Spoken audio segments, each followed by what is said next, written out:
हनुमान जी स्वामी की जय। बजरंगबली की जय। मंगलवार व्रत कथा। व्यास जी बोले, एक समय ऋषि मुनियों को तपोभूमि परम पावन नैमिषारण्य तीर्थ में भूमंडल पर 88,000 सैनिक आदि ऋषि एकत्र हुए। उन्होंने श्री सूत जी से पूछा, हे महामुने, आपने अनेक पुराणों की दिव्य तथा दुर्लभ कथाएं हमें सुनाई है। अब कृपा करके काल काल की अल्प आयु भोगी मानव जाति के हित साधन के लिए सरल, प्रभावशाली एवं तत्काल फल देने वाले व्रत की कथा सुनाइए, जिससे अकाल मृत्यु, दरिद्रता, रोग, सर्प भय, शोक, अपवित्रता तथा अज्ञान आदि दूर होकर भगवत भक्ति, धार्मिक एकाग्रता तथा पवित्रता प्राप्त होकर मन को शांत मिले। ऋषि मुनियों की उत्सुकता देखकर सूत जी बोले, हे मुनियों, आप सबने अत्यंत मनोरथ लोक हितकारी प्रश्न पूछा है। इससे पूर्व यही प्रश्न एक बार धर्मराज के अवतार श्री युधिष्ठिर ने कहा, हे प्रभो, आपके सत्संग लाभ के फलस्वरूप मुझे अनेकों व्रत कथाएं तथा धर्म के पावन स्वरूप का ज्ञान प्राप्त हुआ है। अब आप कृपा करके मनुष्यों को पुत्र प्राप्त सहित संपूर्ण कामनाओं को सिद्ध करने वाली कोई ऐसी कथा सुनाइए जो कलिकाल में मानव जाति के लिए लाभ तथा अल्प श्रम वाली हो। भगवान श्री कृष्ण ने युधिष्ठिर से कहा, हे राजन, आपकी जिज्ञासा को शांत करने के लिए मैं एक अत्यंत प्राचीन ऐतिहासिक कथा कहता हूँ। उसे पूर्व एकाग्रता के साथ सुनो। कुंदनपुर नामक एक नगर था। उसमें नंदा नाम का एक निर्धन ब्राह्मण रहता था। उसकी पत्नी का नाम सुनंदा था। उसके दुख का सबसे बड़ा एक कारण निसंतान होना था। ब्राह्मण की पत्नी सुनंदा सरल स्वभावी तथा पतिव्रता थी। वह नियम पूर्वक प्रत्येक मंगलवार के दिन श्री हनुमान जी की कथा का पाठ और पूजन करने के बाद उनको भोग लगाकर स्वयं भोजन किया करती थी। काम की अधिकता से एक मंगलवार को वह हनुमान जी का भोजन न लगा सकी। सायंकाल के समय जब उसे याद आई तो वह अत्यंत दुखी हुई और उसे पश्चाताप भी हुआ कि आज पूजन, व्रत तथा भोग इत्यादि कोई भी नियम पालन नहीं हो सकता। अतएव उसने भी अन्न जल ग्रहण नहीं किया और अब अगले मंगलवार को हनुमान जी का व्रत, पूजन तथा भोग लगाकर ही अन्न जल ग्रहण करूंगी, ऐसा प्रण करके वह दुखी मन से सो गई। वह प्रतिदिन हनुमान जी का स्मरण कर कर भोजन बनाकर पति को खिला देती, पर स्वयं भोजन नहीं करती थी। इस प्रकार उसे 6 दिन व्यतीत कर दिए, किंतु दुर्बल होने के कारण मंगलवार के दिन वह प्रातःकाल ही मूर्छित होकर गिर पड़ी। उसकी इस निष्ठा और भक्ति भाव से प्रसन्न होकर हनुमान जी उसके सम्मुख प्रकट होकर बोले, हे सुनंदे, मैं तेरे भक्ति भाव से अत्यंत प्रसन्न हूँ, तू वर मांग। सुनंदा बोली, हे भगवान, मेरे कोई संतान नहीं है, अतएव कृपा करके मुझे संतान प्राप्ति का वर दें। श्री हनुमान जी बोले, तेरी अभिलाषा पूर्ण होगी और तुझे ऐसी कन्या रत्न की प्राप्ति होगी जिसके अष्टांग तुझे प्रतिदिन सोना दिया करेंगे। ऐसा वर देकर हनुमान जी अंतर्ध्यान हो गए। श्री हनुमान जी की कृपा से वह ब्राह्मणी यथा समय गर्भवती हुई और 10वें महीने में उसे कन्या रूपी रत्न की प्राप्ति हुई। 10वें दिन ब्राह्मण ने कुल पुरोहित को बुलाकर कन्या का नामकरण संस्कार कराया। पुरोहित ने जन्म नक्षत्र तथा राशि के अनुसार कन्या का नामकरण स्वर्णा रखा। कन्या के पूर्व जन्म के संस्कार बड़े उत्तम थे और उनसे पहले जन्म में मंगल देव का विधि विधान से व्रत व पूजन किया था।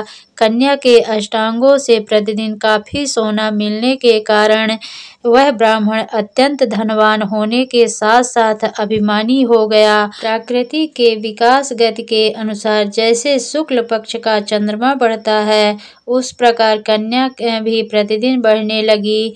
एक दिन सुनंदा ने अनुभव किया कि कन्या विवाह योग्य हो गई है, अतएव उसने पति से कहा कि किसी योग्य सुंदर वर को देखकर अपनी पुत्री का स्वर्णा का विवाह कर दे, क्योंकि शास्त्रीय विधान के अनुसार 8 वर्ष की गौरी, 9 वर्ष की रोहिणी तथा 10 वर्ष की कन्या राज्यशला मानी गई है। गौरी के दान से पाताल लोक तथा रोहिणी के दान से वैकुंठ लोक की प्राप्ति होती है, किंतु राज्यशला कन्या का दान शास्त्र विरुद्ध होने से घोर नरक की प्राप्ति होती है। अतएव एवं दानों से श्रेष्ठ कन्या का दान उचित समय पर करके इस लोक तथा परलोक को सुधारिए। पत्नी सुनंदा के शास्त्र समस्त वचनों को सुनकर दिव्य के लोभी ब्राह्मण ने कहा, अभी तो स्वर्णा केवल 10 वर्ष की हुई है, तुम अभी व्यर्थ की चिंता करती हो। मैंने तो 16 वर्ष तक की कन्याओं के विवाह कराए हैं, अतः चिंता की कोई बात नहीं है। पति की बात सुनकर सुनंदा ने कहा, राज्यशला कन्या का दर्शन पिता और भाई के लिए दोष है। राज्यशला का दर्शन करिए नरक और घोर पातक के अधिकारी बनते हैं। अतएव स्वर्णा की आयु विवाह के योग्य हो गई है, ऐसा जानकर आप इसका अतिशीघ्र विवाह कर दें। पत्नी के तर्क और आग्रह के आगे नंदा निरुत्तर हो गया। उसने कहा, मैं कल से ही उपयुक्त वर ढूंढना प्रारंभ कर देता हूँ। मैं स्वयं भी वर ढूंढने के लिए निकलूंगा तथा दूत को भी इस कार्य में लगाऊंगा। दूसरे दिन ही ब्राह्मण ने अपनी दूत को बुलाकर आज्ञा दी, मेरी कन्या के अनुरूप ही सुंदर वर ढूंढो। अपने स्वामी की आज्ञा प्राप्त कर दूत ने वर ढूंढना प्रारंभ कर दिया। शीघ्र ही उसे एक ब्राह्मण कुमार दक्षिणावर्त में मिल गया। वह सुंदर, योग्य तथा धन धान्य से परिपूर्ण था। दूत ने अपने स्वामी को सूचित किया तो नंदा ने जाकर स्वयं अपने भावी दामाद का निरीक्षण किया। उसे सब प्रकार से योग्य पाकर नंदा संतुष्ट हो गया और शीघ्र ही उसने अपनी सर्वगुण संपन्न कन्या का विवाह उससे करा दिया। कन्यादान में नंदा ने सब प्रकार के धन धान्य दिए। कन्या का विवाह कर पति पत्नी ने अपने को बड़ा ही और सौभाग्यशाली अनुभव किया, किंतु शीघ्र ही नंदा की मन स्थिति बदल गई। सोने के लोभ के वशीभूत होकर वह विचलित हो गया। उसने विचार किया कि कन्या का विवाह तो मैं कर ही चुका हूँ, कल प्रातः ही यह अपने पति गृह स्थान करेगी। इस प्रकार सब मुझे पुत्री स्वर्णा के अष्टांग से निकलने वाला सोना प्राप्त नहीं होगा। अब यह स्वर्ण इसके पति अर्थात जयमाता सोमदेव को प्राप्त होगा। मेरे द्वारा संचित किया हुआ धन, कन्या के वस्त्राभूषणों आदि व्यय हो गया। शेष बचा हुआ धन भी कुछ समय से खर्च हो जाएगा। निश्चय ही इस कन्या का विवाह करके मैंने बड़ी भूल की है। अब एकमात्र यह उपाय है कि कन्या को किसी प्रकार पति गृह जाने से रोककर अपने ही घर पर रखा जाए। इस पर विचार करते करते नंदा रात भर जागता रहा।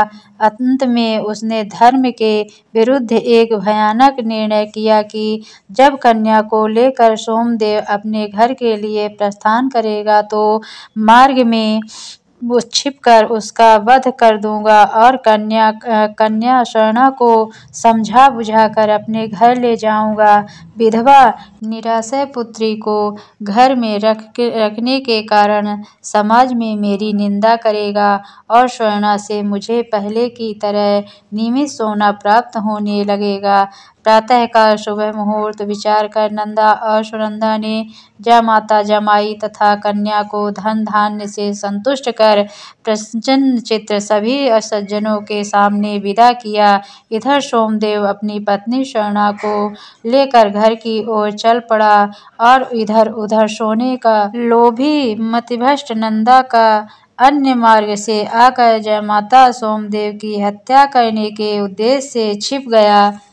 फिर कुछ समय पति के शव के पास विलाप करती हुई पुत्री स्वर्णा के सामने प्रकट होकर बनावटी शोक व्यक्त करते हुए नंदा कहने लगा, हे पुत्री, लुटेरे ने तेरे पति का वध कर दिया है तब तू घर चल, वहाँ पर ही रहकर अपने शेष जीवन का व्यतीत करना। भगवान की इच्छा के आगे किसी का कोई बस नहीं चलता है, उसे जो अच्छा लगता है वही करता है। अतएव तू धैर्य धारण कर, जो भाग्य में लिखा है वही होगा, इसमें किसी का कोई दोष नहीं है। पिता के कपटपूर्ण वचनों को सुनकर स्वर्णा बोली, हे पिता, इस संसार में पति विहीन नारी का जीवन व्यर्थ है।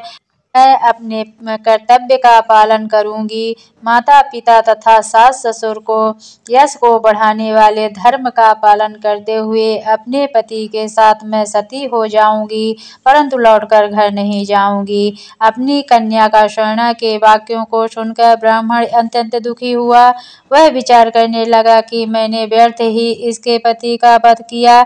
मेरा धन प्राप्त का अभिष्ट तो सिद्ध होता दिखाई नहीं देता, इसके विपरीत ब्रह्म हत्या के साथ साथ पुत्री के शरीर त्याग का पाप भी मेरे सिर पड़ने वाला है। इस प्रकार विचार कर पश्चाताप और अग्निग्लान वशीभूत होकर नंदा दुखी होकर रोने लगा। विवश होकर सोमेश्वर की चिता बनाई गई। फिर स्वर्णा 16 श्रृंगार कर पति का सिर गोद में रखकर चिता पर बैठ गई। जैसे ही सोमदेव को शव को मुखाग्नि दी गई, वैसे ही प्रसन्न होकर मंगल देव प्रकट हो गए और बोले, हे स्वर्णा, तेरे पति भक्ति से अत्यंत प्रसन्न हूँ, अतएव तू मनवांछित वर मांग। मंगल देव को प्रकट देखकर स्वर्णा ने भक्ति भाव से उन्हें प्रणाम किया। फिर विनम्रता से होकर बोली, हे मंगल देव, यदि आप मुझ पर प्रसन्न हैं तो मेरे पति का पुनर्जीवन दान देकर मेरा यह लोक तथा परलोक में सार्थक करें। श्री मंगल देव ने ये वस्तु कहा और बोले, स्वर्णा, तेरा पति पुनः जीवित होकर अजर अमर तथा महाविद्वान हो जाएगा। इसके अतिरिक्त तू और भी कुछ मांगना चाहती है तो मांग ले। स्वर्णा बोली, हे मंगल हरने वाले मंगलकारी ग्रहों के स्वामी, यदि आप मुझ पर प्रसन्न हैं तो यह वरदान भी दें कि कृपा करके जो प्राणी मंगलवार के दिन विधि विधान से भक्ति पूर्वक आपका पूजन करे और धूप दीप नैवेद्य लाल फूल पुष्प तथा लाल चंदन अर्पित करेगा, वह सभी प्रकार के सांसारिक दुखों से मुक्त होकर सुखी जीवन व्यतीत करे। रोग शोक ताप स्वजनों का वियोग अग्नि तथा सर्प आदि उसे कदापि न सतावे। मंगलवार का व्रत करने वाली स्त्री कभी विधवा न होकर अटल सौभाग्यवती रहे तथा पुत्र पौत्र से युक्त सुखी जीवन व्यतीत करे।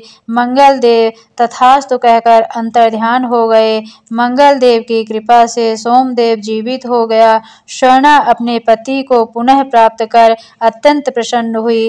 तत्पश्चात सभी अमंगलों का नाश करने वाले मंगल देव का विधि विधान से पूजन व व्रत का पालन करते हुए पति पत्नी जीवन व्यतीत करने लगे। यहीं पर ये कथा समाप्त होती है। हनुमान जी स्वामी की जय।